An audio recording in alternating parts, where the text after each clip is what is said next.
Let me tell you something most people never understand. Life is a battle, but not the kind you see on television, not the kind played out in stadiums, offices, or social media.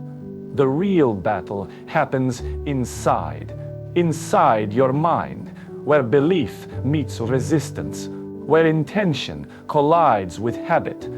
That is where the line is drawn.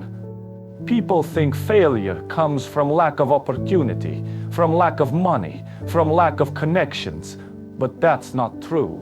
Failure almost never arrives loudly.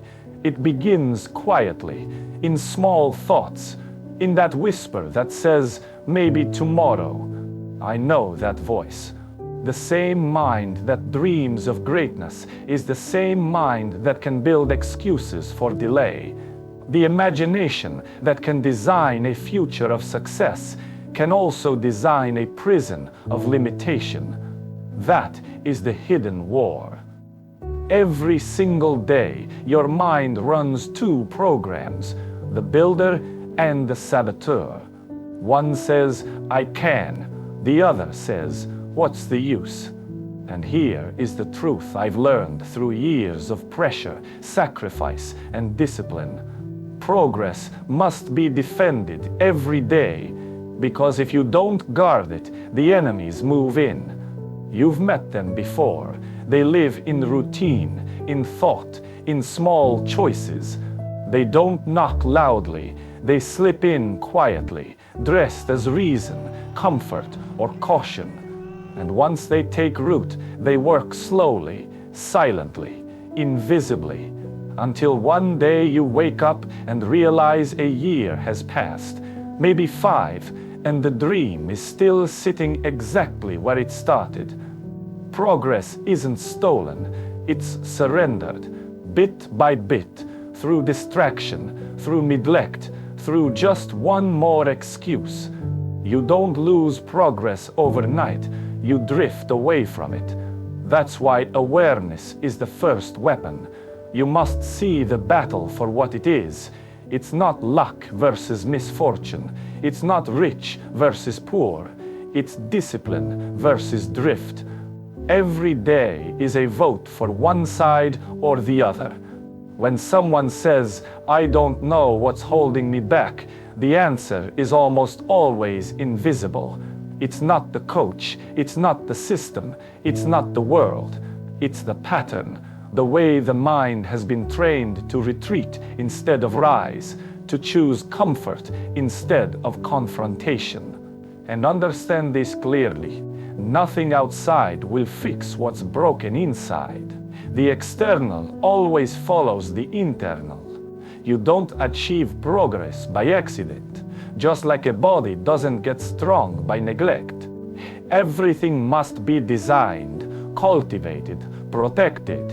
So ask yourself honestly, who is winning the war inside you? The disciplined mind or the drifting one? The builder or the saboteur?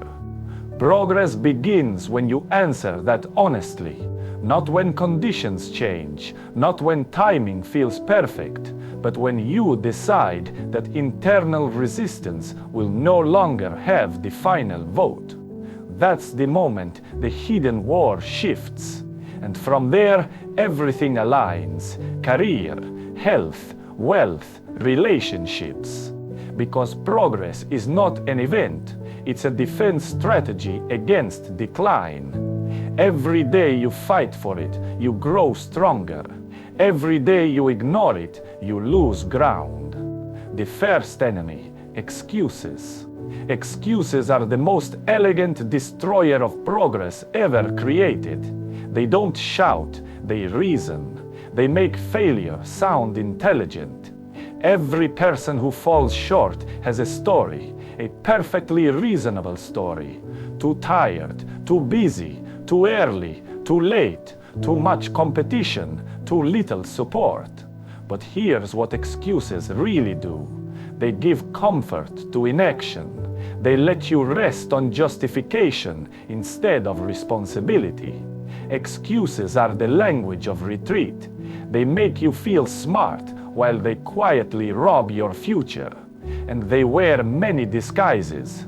Sometimes they sound like logic. It's not the right time. Sometimes they sound like humility. I'm not ready yet.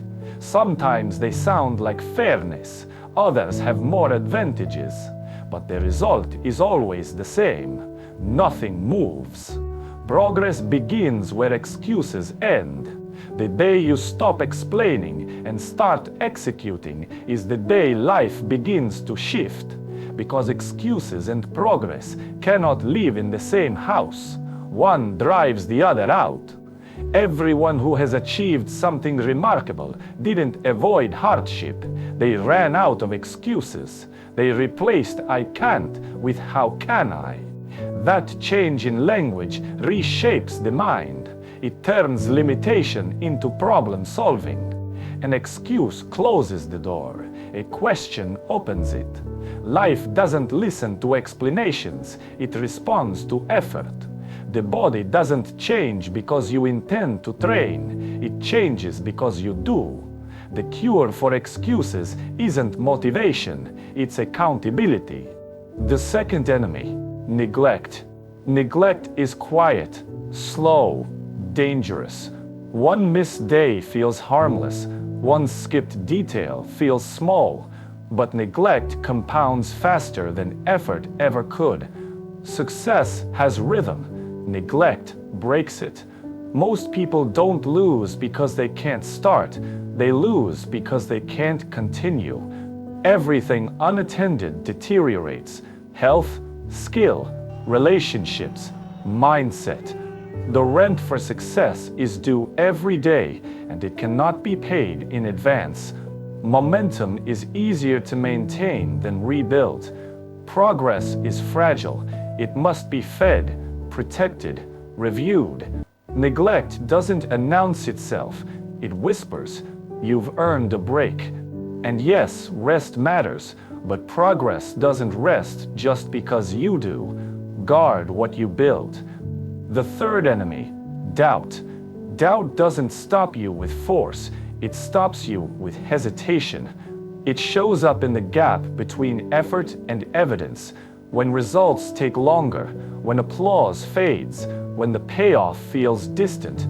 Doubt whispers, "Maybe this won't work for you." But understand this, doubt is not a sign something is wrong. It's a sign something important is at stake. Belief always comes before proof. Builders act while uncertain. They move before evidence appears. Faith is preparation. The cure for doubt is action. Every small win becomes proof. Belief is built by doing, not by waiting. The fourth enemy, distraction. Distraction doesn't destroy through failure. It destroys through fragmentation. A divided focus cannot build depth. Attention is the currency of achievement. Where attention flows, results follow. Focus is not force, it's clarity. Design your environment, protect your time, guard your attention. Depth builds greatness, focus finishes. The final enemy, comfort. Comfort is seductive. It says, "You've done enough," but comfort is a cage. Progress never lives where comfort rules. Growth requires friction. Muscles grow through resistance. Character grows through challenge.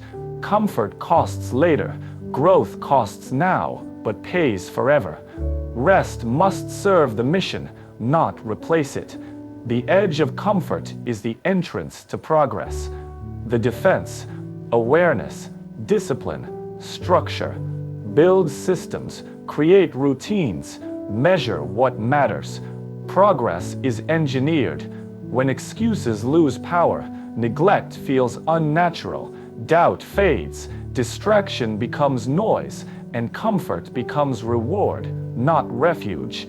Then progress is no longer fragile, it is fortified, and the war within becomes a sustained victory.